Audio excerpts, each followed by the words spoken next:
Bismillahirrahmanirrahim. Assalamualaikum warahmatullahi wabarakatuh. Allahumma sholli ala Muhammad wa ala ali Muhammad. Sahabat, saudara-saudara sekalian, alhamdulillah pagi ini kita mulai beraktivitas lagi jam 7.22.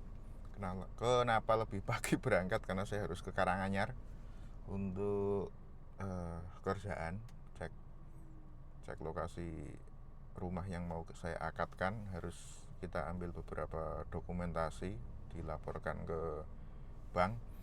Kemudian pagi ini perjalanan akan sedikit panjang, mungkin sekitar 30 menit atau 20 menit. Coba nanti kita lihat berapa. Pagi ini kita bersyukur dulu. Saya membersamai rekan-rekan sekalian, saudara-saudara sekalian, untuk kita bersyukur kepada Allah Ta'ala telah memberikan kita kehidupan lagi setelah tidur kita, kemudian memberikan nikmat yang sangat banyak, kesehatan, kelimpahan, kesempatan. Yang paling penting di atas semua itu adalah kesempatan. Paling penting selain iman adalah kesempatan, sehingga apa? Dengan iman yang benar, maka kita masih berkesempatan untuk memanfaatkan waktu kita beramal soleh. Yang anggota keluarga yang suami misalkan kepala rumah tangga masih bisa beramal soleh untuk bekerja dengan niat untuk menafkahi keluarga dengan cara yang halal. Kemudian untuk mencari harta dengan niat tidak menumpuk harta, karena Rasulullah SAW dalam mafhum hadis itu, barang siapa yang dia mencari harta, kemudian niatnya adalah harta yang halal, niatnya adalah untuk menumpuk harta kurang lebih, maka mohon maaf, saya dilupakan siksanya atau ancamannya apa, nanti lain waktu saya buka lagi. Kemudian ini sedikit rekan-rekan sekalian saya tunjukkan ya, jalan keluar saya dari perumahan saya itu seperti ini. Jalan perumahan ini saya tinggalnya di Perumnas Jeruk Sawit sih. Perumnas Jeruk Sawit, di kecamatannya, desanya Jeruk Sawit, kecamatannya Gundangrejo. Ini di posisinya ini di melewati atau di samping jembatan Semating tol Jakarta Surabaya. Masuknya kalau wilayahnya sih di Kabupaten Karanganyar, jadi Solo yang sebelah utara, Solo yang sisi sebelah utara. Nah, di depan itu saya melewati jembatan tol. Kalau perumahan saya ini perumahan besar, ada 5 hektar, perumahan subsidi, dulu perumahan subsidi proyek pemerintah. Nah, ini kita melewati jembatan tol. Kalau ke kiri kita ini ke Surabaya, kalau ke kanan ke barat. Ini kebetulan cuacanya berkabut, Allah berikan kabut sehingga merasakan sensasi kalau berkabut. Nah, jalan keluar saya seperti itu. Alhamdulillah rekan-rekan sekalian, setelah bersyukur, kemudian selawat dan salam semoga tetap tercurah kepada junjungan kita, suri tauladan kita Rasulullah SAW, yang berkat perjuangan beliau kita muslim yang jauh dari Arab, jauh dari masa kenabian, masih bisa merasakan indahnya Islam. Mari, ini atas bukan gratis, bukan hidayah, petunjuk itu bukan dibawa gratis oleh burung yang terbang, air yang mengalir atau angin yang berembus, bukan, tapi diusahakan oleh Rasulullah SAW, diteruskan pada sahabat, kemudian ulama-ulama setelahnya. Kalau di Indonesia terkenalnya yang menonjol ada Wali Songo, sampai ke diri kita. Kenapa dalam dalam setiap majelis atau kesempatan kita itu kita bukan usahakan, syariatnya adalah kita mulai dengan Bismillahirrahmanirrahim. Kemudian juga jangan lupa bersolawat kepada Rasulullah SAW. Karena kurang lebih ini pengetahuan saya, nanti kalau salah boleh dikoreksi, mungkin saya dilupakan, kelupaan dan lain-lain. Segala sesuatu yang tidak dimulai dengan bismillah maka sia-sia. terkait dengan bismillah, karena bismillah ini kata-kata yang sangat agung, kata-kata yang penuh makna sebenarnya. Banyak, kalau nanti boleh dibuka-buka di YouTube Ustadz, kalau saya kan bukan Ustadz, cuma pernah dengar ya. Tapi kalau saya itu hanya pernah dengar saja. Ustadz maka menyampaikan bismillah itu melekat, ba itu maknanya diantaranya adalah yang menunjukkan melekat. Bismillah, bis dengan nama, kurang lebih dengan nama Allah. Maka kita menyertakan segala aktivitas kita, mulai aktivitas kita pagi ini terutama ini dengan nama Allah. Supaya apa? Supaya kita ingat bahwa kita ini di jalannya Allah. Melakukan segala aktivitas harus sesuai dengan syariatnya Allah. Lah wong kita bismillah kok, dengan maka bismillah ya jalannya tidak boleh berusaha, tidak boleh dan tidak boleh bertentangan dengan perintah-perintah, ketentuan daripada Allah Subhanahu wa taala. Ya, bismillah. Kemudian sholawat kepada Rasulullah SAW dalam pembukaan majelis. Karena dengan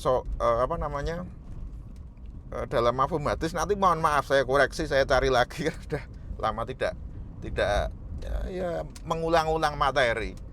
Segala sesuatu yang tidak ada sholawat di sana maka apa ya, kurang berkah atau apa, nanti saya cari lagi, mohon maaf, karena kita tidak harus hati-hati menyampaikan seperti itu. Cuma makanya kalau mafhum, kalau saya menyampaikan sedikit-sedikit menyampaikan hadis, maka saya sampaikan mafhum hadis, makna daripada hadis, arti daripada hadis, kurang lebih artinya au kama qala Rasulullah sallallahu alaihi wasallam, atau apa yang disampaikan terleknya itu sesuai dengan yang dimaksudkan oleh Rasulullah sallallahu alaihi wasallam. Kalau ayat, kadang-kadang nanti saya menyampaikan ayat, karena saya juga bukan ahli tafsir, bukan ulama, ya menyampaikan makna secara umum yang mungkin saya pernah dengar, saya pernah ikuti gitu, baik kajian secara langsung atau mungkin hanya di lewat YouTube gitu. Nah, maka pentingnya ini, saya pribadi niat untuk menyampaikan seperti ini, mengulang materi-materi ini supaya juga saya lebih ingat lagi, dan mau untuk membuka lagi materi-materi yang lama seperti itu. Baik, saudara sekalian, kemarin intinya saya menyampaikan bahwa dalam yang judulnya part 1 mencari kebahagiaan, hakikat kebahagiaan, intinya semua manusia ini bergerak ini untuk mencari kebahagiaan. Kita orang-orang keluar bekerja, rela pagi-pagi bekerja, anak-anak sekolah rela pagi-pagi sekolah, berangkat sekolah, ini ujung-ujungnya adalah mencari kebahagiaan. Baik semuanya, orang desa, orang kota, orang berpendidikan tinggi maupun yang tidak, ini semuanya berduyun-duyun untuk mencari kebahagiaan. Nah, mencari kebahagiaan, semuanya berduyun-duyun mencari kebahagiaan. Kondisinya sama, kondisi yang berbeda-beda, yang dicari sama kebahagiaan. Lah, sekarang ini akan saya coba bicarakan kebahagiaan, kepahaman orang yang sekarang dipahami umum. Maksudnya orang memahami kebahagiaan itu di mana letaknya toh. Maka saya sederhanakan menjadi beberapa hal.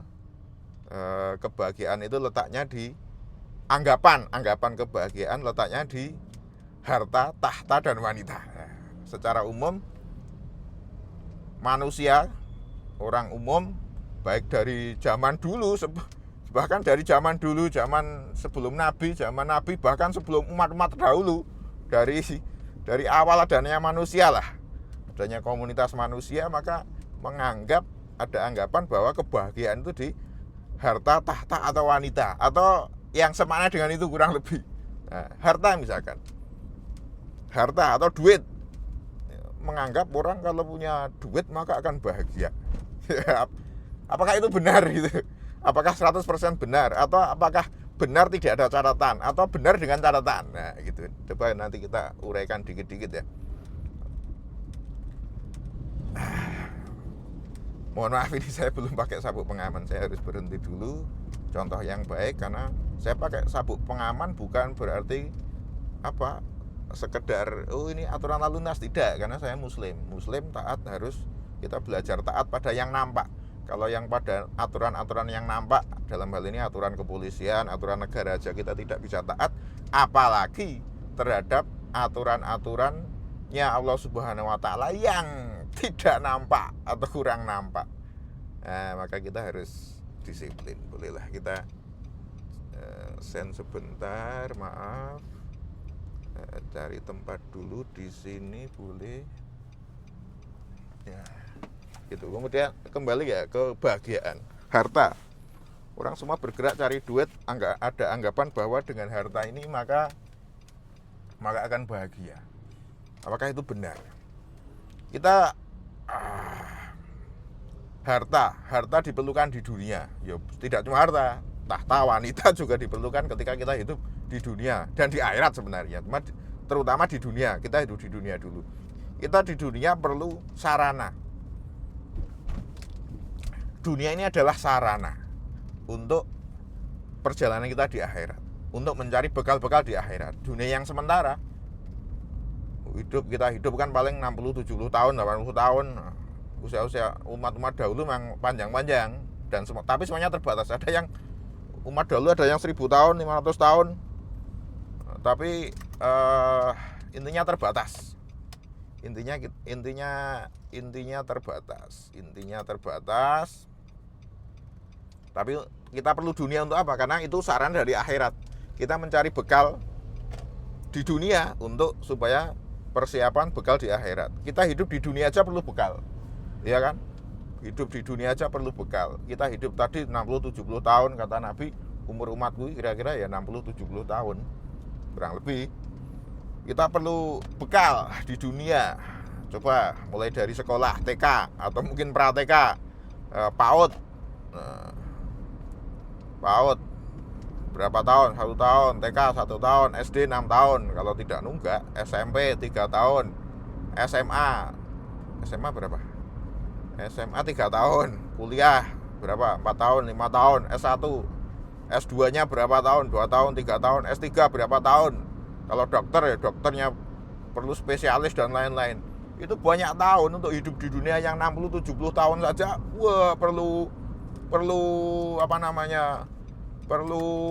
bekal yang banyak, apalagi hidup selama-lamanya di akhirat. Selamanya itu ada awalnya, tidak ada akhirnya loh. Nah, di antaranya adalah harta. Maka kita mencari Allah Ta'ala melalui Rasulullah SAW itu menuntunkan kita mencari niat untuk sebagai suami atau sebagai kepala rumah tangga untuk mencari harta yang halal itu. Maka ini ibadah, tidak sekedar insting makhluk hidup saja, tidak seperti kalau hewan itu kan insting makhluk hidupnya itu ya hidup harus makan. Nah, bedanya kita dengan hewan apa? Maka kita berbeda dengan hewan. Maka kita ibadah intinya. Tapi intinya harta tadi ya perlu kita cari untuk di dunia, untuk bekal di dunia. Tapi apakah dengan adanya harta itu terus kita bahagia?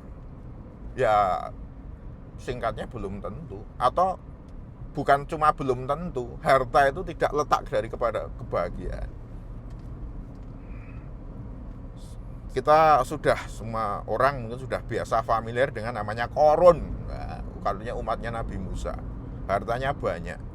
Tapi justru diberikan ujian oleh Allah Subhanahu wa Ta'ala, harta yang banyak ini ketika maka dia malah sombong ya.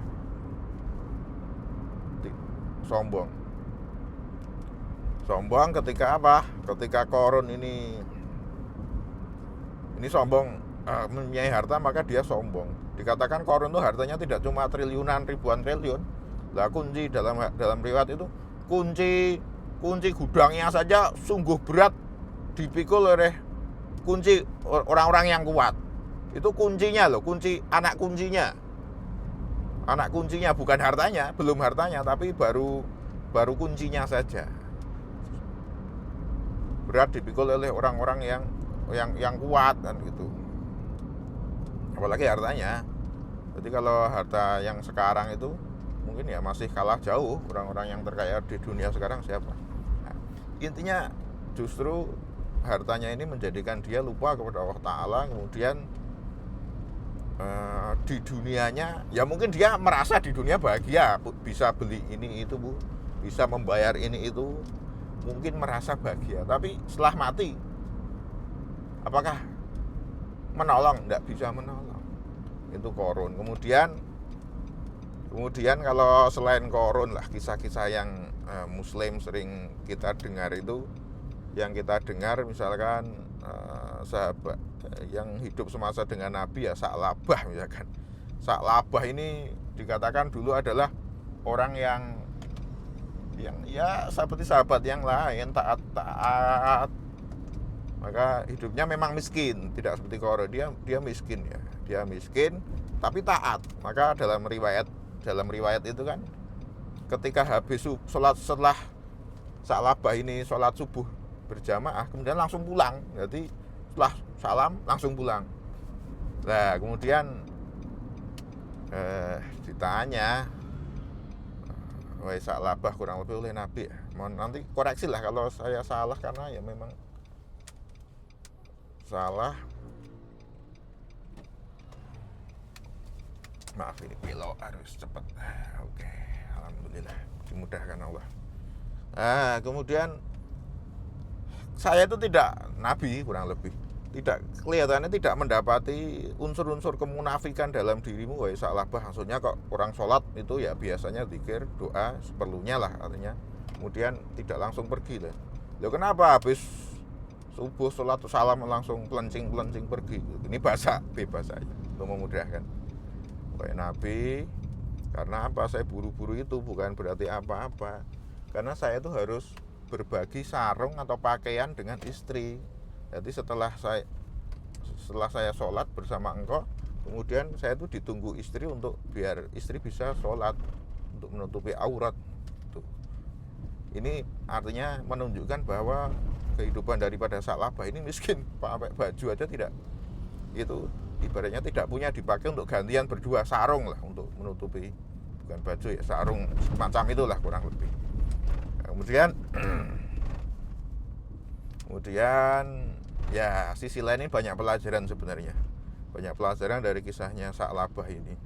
Kemudian diantaranya adalah hati-hati terhadap wanita. Bukan saya memojokkan kaum wanita ya, tapi wanita itu dikatakan fitrahnya itu senang dengan harta, dengan dengan bukan kemewahan lah, senang kalau kecukupan ya, karena kan beban wanita banyak ya. Maka saya tidak ingin membahas di sana, nanti tidak melebar kemana. Intinya terus ya intinya Sa'labah mungkin musyawarah dengan istrinya, bagaimana kalau minta Nabi itu kan doanya makbul, wahai suamiku, bagaimana kalau minta didoakan kaya atau punya uang, sehingga kita niatnya bagus, supaya apa? Supaya mudah untuk beribadah. Nah, niat kaya atau niat punya uang supaya mudah untuk beribadah. Maka datang kepada Nabi Sa'labah, wahai Nabi, seperti ini bagaimana dengan bahasanya Sa'labah. Maka Nabi mengatakan kurang lebih, wahai Sa'labah, engkau kurang lebih ya, engkau sabar itu lebih baik. Sabar dalam ketaatan lebih baik. Nah, maka ketika di majelisnya Nabi, oh iya benar, kalau saya sabar walaupun miskin seperti ini, tapi saya sabar, maka ya mungkin susah lah di dunia yang sementara, tapi nanti saya di akhirat akan bahagia, pahalanya banyak. Nah, sabar. Oke, setuju, ibaratnya seperti itu. Maka pulang lagi. Kemudian hari-hari yang lain juga ya istrinya karena kebutuhannya banyak, ya itu ya nak, ya coba matur lagi lah. Masuk seperti itu. Matur lagi pada Nabi biar didoakan, jadi punya sedikit agak kelebihan gitu, agak banyak gitu. Nah, maka tidak cuma sekali, dua kali, berulang-ulang, sehingga Nabi ya wis lah tak doakan. Akhirnya singkat cerita kita tahu hartanya Sa'labah ini banyak. Hartanya Sa'labah ini banyak.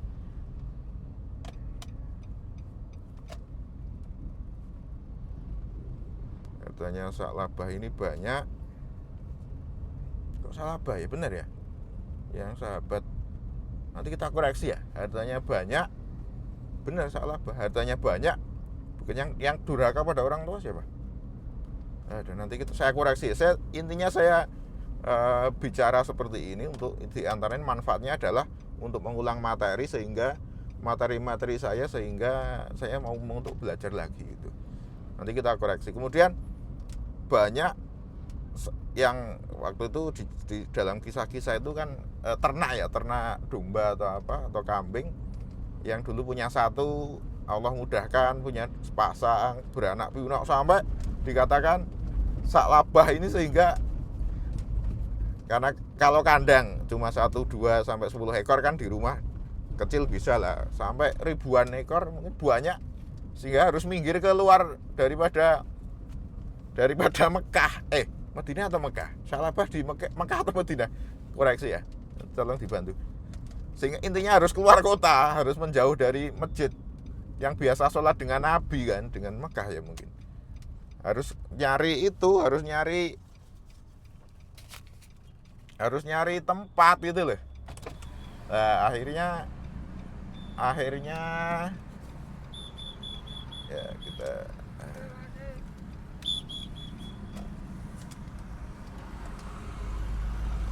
harus nyari tempat yang lebih luas.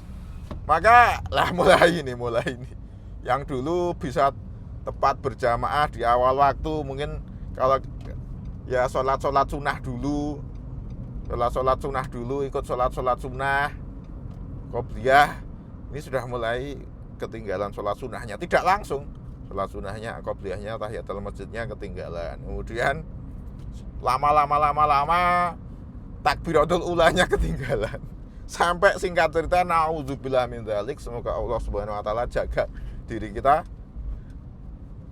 tidak kelihatan lagi sholat berjamaah, mungkin di rumah, tapi sudah tidak kelihatan lagi. Maka Nabi ini, ya Allah, beliau Rasulullah Shallallahu Alaihi Wasallam orang yang paham terhadap kejiwaan, yang menginginkan diri kita semuanya, umatnya ini selamat semua, diri kita sudah didoakan, apalagi waktu itu yang masih sahabat subah, sahabat itu kan subah ketemu Nabi, dirisaukan, coba mengutus sahabat yang lain untuk silaturahmi lah. Nah ini harus kita budayakan juga silaturahmi. Ada anggota masjid kita, jamaah masjid kok lama tidak kelihatan, maka ya kita tengok, tidak kita biarkan saja. Kepedulian ini disunahkan oleh Rasulullah SAW. Nanti coba saya bicarakan dalam bab yang lain ya. Nah, tadi wahai salabah, engkau ini ibaratlah oleh sahabat yang diutus tadi, engkau ini dirindukan Nabi, biasanya sholat bareng kok sekarang nggak pernah muncul. Tidak dimarah-marahin, enggak, sahabat kasih sayang kan. Bagaimana saudaranya ini tetap seperti biasanya kan gitu. Nah, kemudian maaf. Kasih sayang seperti itu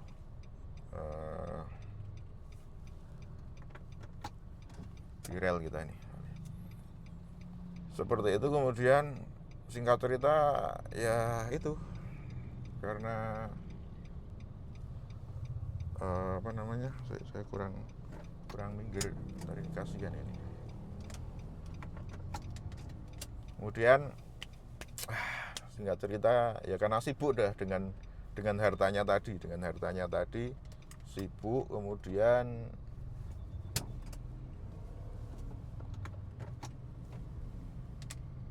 dengan hartanya tadi sibuk, tidak sempat. Bahkan ketika dalam riwayat itu ketika muncul kewajiban zakat, artinya dianu Nabi untuk zakat, Sa'labah ini ya enggan bayar zakat. Padahal dulu nggak punya harta, nggak bayar zakat karena nggak punya harta. Ini belum bayar zakat karena punya harta yang banyak. Maka Nabi ini kecewa berat. Nabi itu ya Allah, sikap kasih sayang terhadap umat ini. Kalau melihat umat ini ada yang tidak taat, tidak melaksanakan kewajiban, yang berpotensi menjerumuskan ke dalam neraka, maka sedihnya luar biasa. Bahkan Nabi itu rela mengorbankan diri, harta, waktu. Ini kan dalam rangka keselamatan umat ya. Ya Allah, saya telat ya Allah, telat ngesen. Moga-moga aman.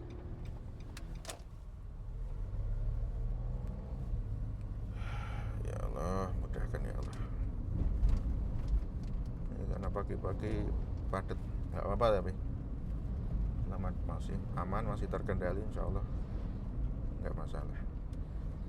Nah, kemudian Nabi sedih, udah diingatkan sampai singkat cerita itu sampai beliau Nabi wafat, kemudian sampai zamannya Abu Bakar itu bukan gitu, maaf, kelewatan ceritanya itu. Singkat cerita sampai Nabi itu belum bayar zakat kepada pas Nabi beliau hidup sugeng, kemudian sampai Nabi wafat itu belum bayar zakat, kemudian datang ke Abu Bakar ya. Nanti cerita detailnya kita koreksi lah ya, kita koreksi sampai ke Abu Bakar. Abu Bakar tidak mau menerima. Kenapa? Karena Nabi juga tidak menerima ya. Nanti ceritanya maaf lah, saya agak skip yang detail-detail, ini secara umum saja. Intinya dengan adanya harta itu justru malah membuat tidak dekat dengan Allah Subhanahu wa Ta'ala, sehingga dia ya jauh dari Allah, dari amal agama, sehingga intinya celaka terutama di dunia celaka, sudah tidak tenang. Karena ketika Sa'labah ini juga namanya juga pernah dengan Nabi, menyesal juga sebenarnya, menyesal juga, maka tidak tenang hidupnya, sisa hidupnya itu tidak tenang. Kenapa kok saya itu, ini kita kira-kira ya, kenapa kok saya tidak taat kepada Nabi waktu itu, nyesal sampai Nabi wafat, sehingga zakat saja saya saja tidak mau menerima Khalifah Abu Bakar gitu loh.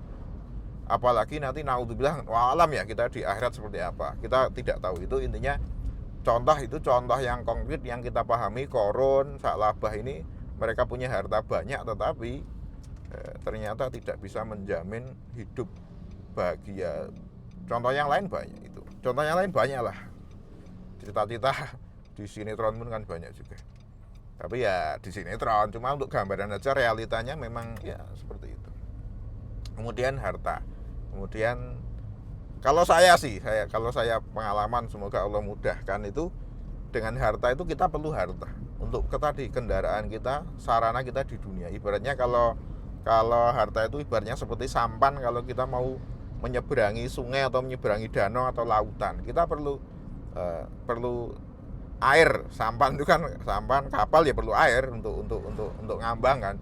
Tetapi kalau airnya ini masuk, bahkan kalau pernah yang pernah ini, yang itu ya, yang pernah saya sendiri kan pernah ikut pakai sampan kano itu ya.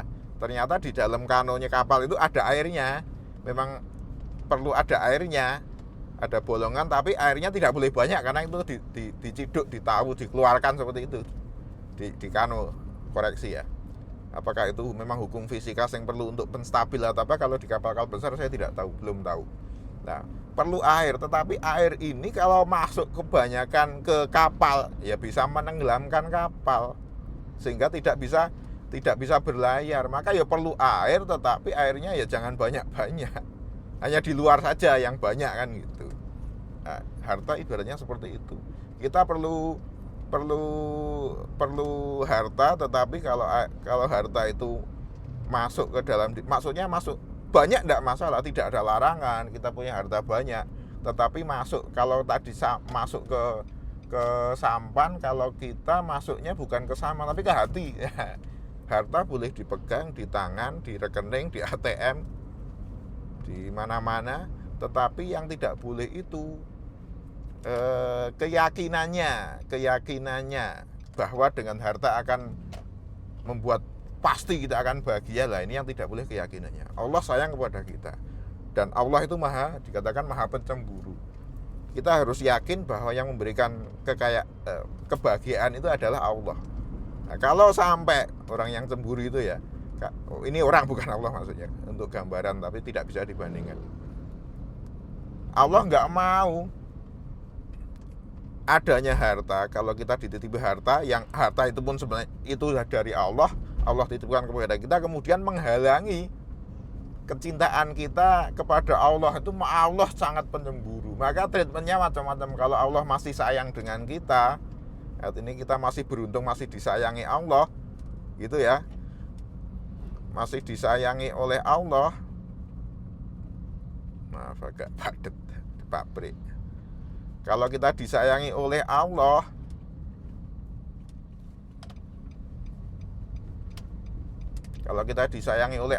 maka Allah akan ingatkan kita, Allah akan membuat keadaan, skenario yang itu ujung-ujungnya supaya kita kembali kepada Allah. Maka kita husnudon, ujung-ujungnya kita kembali kepada Allah, supaya entah mungkin hartanya dikurangi atau mungkin bahkan naudzubillah dihilangi, tapi tujuannya Allah itu baik, Allah itu maha baik supaya kembali. Nah, setelah kembali apakah dikembalikan lagi atau, nah ini Allah yang maha tahu.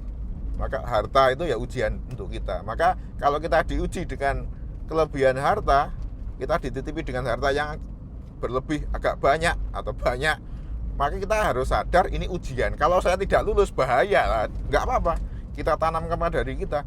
Ini kalau kita tidak lulus tetap taat kepada Allah Ta'ala, atau mungkin dengan harta, misalkan kita punya harta 5, taatnya 10, ini kalau dinilai misalkan ya, kemudian ditambahi harta kita 10, taatnya kita tetap 5, itu istiqomah.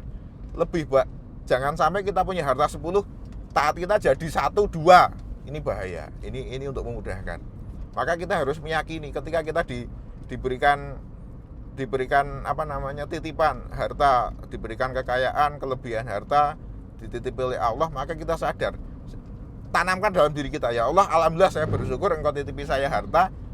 Saya mau menunjukkan kepada Engkau bahwa dengan Engkau menitipi, saya tetap taat, bahkan tambah taat.